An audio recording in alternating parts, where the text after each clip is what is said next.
Deuxième trimestre ? Non, deuxième semestre. AirPods Pro 2, il tire les ventes. Foxconn dit non au Nothing Phone. Un mois de retard et quel mois ? Retour à la normale. Lundi 5 décembre 2022. Fabrice Neumann. Benjamin Vincent. La quotidienne iWeek, épisode 293. Bonjour à toutes et à tous.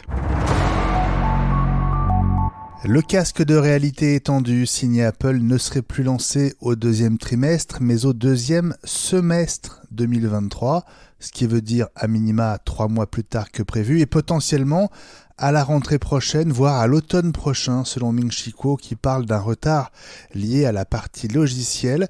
Alors, quand est-ce qu'Apple présenterait ce casque ? C'est un autre sujet. Certains n'ont pas complètement renoncé à l'hypothèse d'une keynote en janvier. Les autres pensent que la présentation pourrait tout aussi bien attendre la WWDC 2023 et donc en juin prochain. Où est-ce que tu te situes, Fabrice, dans cette fourchette ? Alors, déjà pour janvier, non, j'y crois pas du tout. Surtout si on pense qu'il y a un retard. J'en profite pour ajouter une petite remarque, ça me fait sourire parce qu'on parle de potentiel retard pour un produit dont la date n'a pas été annoncée de toute façon.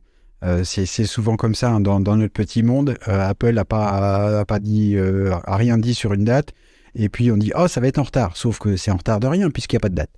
Voilà.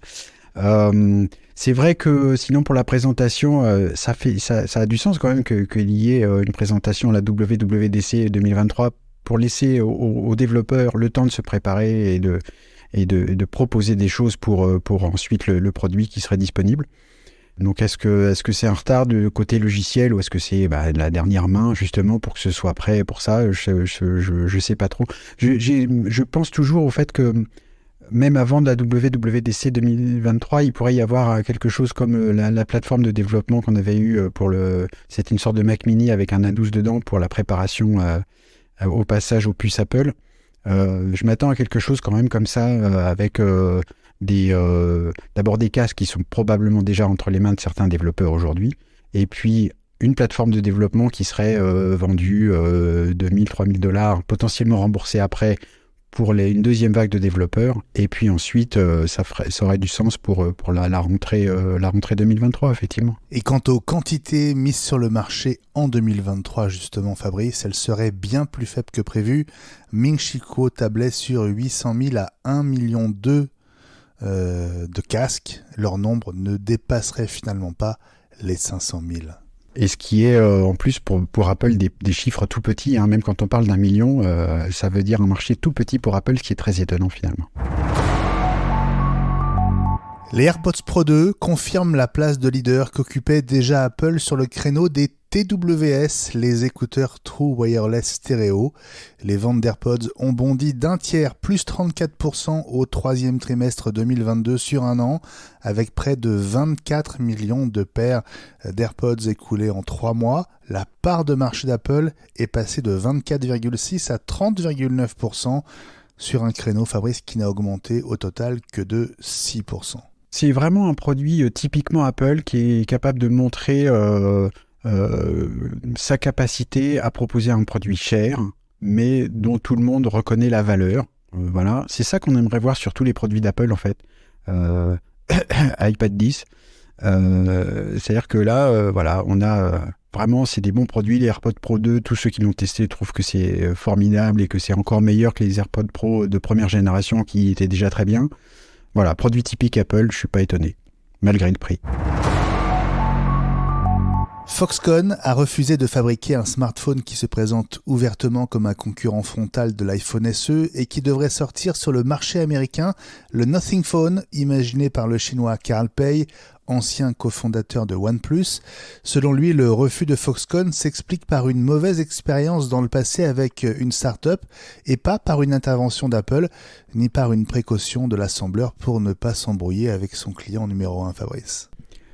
On voit bien à quel point c'est difficile de faire un trou quand on veut créer un autre téléphone, même avec des gens qui ont déjà de l'expérience dans le domaine comme Carl Pei.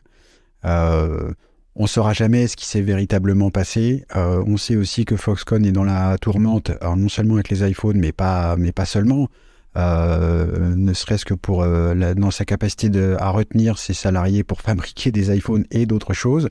Donc on peut peut-être aussi tout simplement se dire qu'il ne voulait pas alourdir la charge encore un peu plus alors qu'ils ont déjà du mal à remplir, et on va en parler juste après, non pas le carnet de commande, mais la sortie d'usine.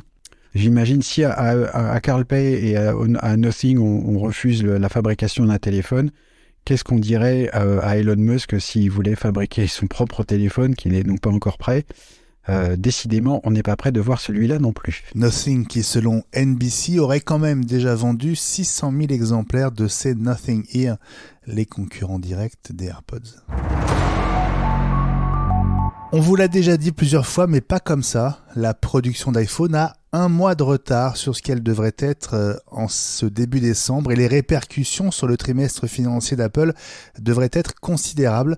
Sur place, chez Foxconn, on affirme que la production devrait revenir à la normale et redevenir pleinement opérationnelle au plus tôt à la fin du mois ou début janvier. Les confinements à Chengdu ont en effet commencé à être allégés en fin de semaine dernière. Au total, Fabrice, il pourrait manquer entre 6 et 20 millions d'iPhone dans les comptes.